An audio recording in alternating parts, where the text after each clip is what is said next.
पूरी दुनिया में बवंडर आया है। ये रूस का लड्डू किसी की सुनने को ही तैयार नहीं। हिला दूंगा, बवंडर आएगा बवंडर। यूक्रेन रशिया के सामने इत्तू सा बिस्कुट जितना देश है, पर फिर भी रशिया ने जंग छेड़ दी है इस देश के खिलाफ। अरे पर किस लिए? किस लिए? कुछ भी। पाकिस्तान ससुरा क्या कर रहा है? भाई साहब, इमरान खान आदत से मजबूर जंग के माहौल में भी कटोरा लेके रशिया के सामने गया है। 10,000 करोड़ का लोन दे दो भाई। मेरे लिए गांजा लाओ, चरस लाओ, एमडीएमए लाओ, एक्सक्यूसी लाओ। और ऊपर से इनके चचा तालिबान शांति की अपील कर रहे भाई साहब। तालिबान और शांति, कोई सेंस है इस बात की? और इन सबके ऊपर एक नंबर पे कौन रहेगा? अरे भाई अपने चचा। नहीं समझे? वीडियो को पूरा देखिए, समझ में आ जाएगा। सब्सक्राइब नहीं किया? प्लीज सब्सक्राइब कर दीजिए। तो करना, परेशान हो गए हम लोग 2.5 साल से। इस वॉर में सबसे ज्यादा हाईलाइट होके कौन दिख रहा है? तो स्टूडेंट्स, मेडिकल स्टूडेंट्स, जो कि भारत से वहां पढ़ाई करने गए हैं एमबीबीएस की और अलग अलग मेडिकल कोर्सेज की। और इस वक्त यूक्रेन के हालात ऐसे हैं मानो वर्ल्ड वॉर छिड़ चुका है। हर तरफ बमबारी चल रही है, रॉकेट्स गिर रहे हैं। तो सवाल यहाँ पे ये है कि ऐसा क्या है भाई यूक्रेन में जो भारत से वहां पढ़ाई करने के लिए हमें जाना पड़ रहा है, अपने बच्चों को भेजना पड़ रहा है? यार अरे मोदी जी क्या कह रहे हैं, सुनो एक बार। आज हमारे बच्चे पढ़ने के लिए, खास करके मेडिकल एजुकेशन के लिए, दुनिया के छोटे छोटे देशों में जा रहे हैं। किस लिए? किस लिए? वहां लैंग्वेज भी प्रॉब्लम है, फिर भी जा रहे हैं। पर स्पेसिफिकली यूक्रेन क्यों? देखो, इसका सबसे सिंपल आंसर है कि वहां पे एडमिशन लेने को ज्यादा झंझट नहीं होता। 12वीं में जो पीसीबी ग्रुप होता है, फिजिक्स केमिस्ट्री बायो, उसमें आपको 50% मार्क्स होने चाहिए, बस 50%। हिंदुस्तान में 50% तो लिटरली गाली के बराबर है।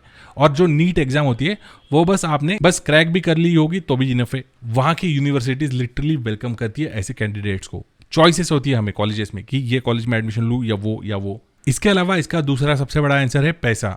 भाई साहब, आज की तारीख में पैसे की जरूरत लक्ष्मी और कुबेर को छोड़ के दुनिया में हर किसी को है।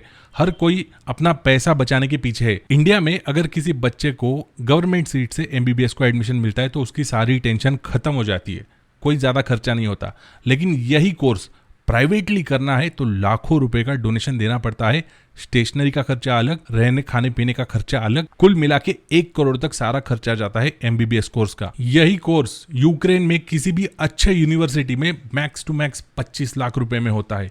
कितनी पैसे की बचत होगी खाने पीने के साथ। हाँ बिल्कुल, वहां पे रहना भी बहुत सस्ता है हिंदुस्तान के कंपैरिजन में। एक बड़ी सी रूम का रेंट 18,000 पर मंथ के आसपास होता है, और वो भी फुल्ली फर्निश्ड रूम होती है। TV, fridge, washing machine, microwave, जो बेसिक नेसेसरी चीजें हैं जिनकी वजह से आपकी डे टू डे लाइफ बड़ी आसान सी हो जाती है। पढ़ने के लिए ज्यादा टाइम मिलता है। इतना लग्जरी कंफर्ट आपको वहां पे मिलता है बड़े आसानी से। 4-5 जन मिलके शेयरिंग में रहोगे तो वो बहुत ही सस्ता जाता है खर्चा। इतना ही नहीं भाई साहब, वहां पे कुकिंग गैस फ्री के बराबर होता है, एकदम कम दाम में। हिंदुस्तान में कुकिंग गैस की क्या हालत है हम सबको पता है। हाँ बिल्कुल, आज की तारीख में अगर कांग्रेस की सरकार होती तो स्मृति ईरानी पेट्रोल पंप के सामने धरना देके बैठती। जो भी विकास हो रहा है दारू में ही हो रहा है। तो कहने की बात यह है कि कुल मिला के मैक्सिमम 30-35 लाख में एमबीबीएस का कोर्स यूक्रेन में हम कंप्लीट कर सकते हैं। इतने पैसे अगर बच रहा है तो कोई इंडिया में क्यों पड़े भाई? यहाँ पे कुछ लोगों के मन में डाउट आ जाएगा कि यार इतने सस्ते में कोर्स मिल रहा है तो क्वालिटी ऑफ एजुकेशन का क्या?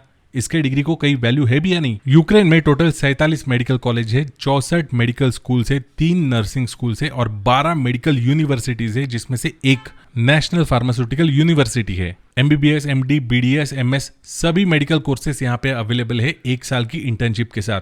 हैंड्स ऑन एक्सपीरियंस भी तो मिल रहा है 1 साल का। नहीं, कन्विंस तो नहीं हो पा रहा भाई साहब। सवाल अब भी वही का वही है, रेपुटेशन। भाई साहब, कहीं ये कोर्स मुन्ना भाई की तरह तो नहीं है? नहीं। यहां से एमबीबीएस पास आउट होने के बाद आप यूरोप में कहीं पे भी प्रैक्टिस कर सकते हो, यूएस में प्रैक्टिस कर सकते हो। जनरली लोग ऐसा ही करते हैं। किसी भी पश्चिमी देश में एज अ फैमिली फिजिशियन के तौर पे काम पे लग जाते हैं। मिनिमम महीने का $7,000 के आसपास कमा ही लेते हैं। पर अगर हिंदुस्तान में सेटल होना है तो यहाँ पे प्रैक्टिस करने के लिए आपको एक एग्जाम को फेस करना पड़ेगा, FMGE, foreign medical exam graduates. इस एग्जाम को उस बंदे को क्रैक करना पड़ेगा। अगर ये एग्जाम पास नहीं कर पाए तो हिंदुस्तान में प्रैक्टिस नहीं कर पाओगे। चलो मान लो worst to worst condition, fail हो भी गए तो भी यार यूरोप में जाके सेटल हो सकते हैं। और अगर आप किसी एक सेक्टर में भी एक्सपर्ट हो जाते हो, जैसे कि ortho, neuro, cardiac, gynaec, paediatric, तो आप सोच नहीं सकते आप इतना पैसा कमा सकते हो। हिंदुस्तान में आप देख रहे हो डॉक्टर्स कितना कमा रहे दबा के। तो इतने सारे फायदे हैं बाहर पढ़ाई करने के। फिलहाल का ये जो माहौल एक्सेप्शनल है, ये कभी ना कभी सेटल हो जाएगा। इसके बाद आप यूक्रेन में जाके पढ़ो, ये तो मेरा पर्सनल ओपिनियन है। नहीं सीरियसली, अपने देश में हालात इतने खराब है मेडिकल के कि किसी बच्चे को अगर एग्जाम पास करके एमबीबीएस के कोर्स को एडमिशन लेना है, पढ़ाई करनी है, सर्वाइव करना है, तो किस दिव्य परीक्षाओं से गुजरना पड़ता है। तो ऐसे में उसका दिमाग करप्ट हो जाता है, आगे चल के वो एथिकल डॉक्टर बनने के चांसेस कम रहते हैं, कमर्शियल डॉक्टर बनने के चांसेस ज़्यादा रहते हैं, औरों को लूटते घूमेगा वो।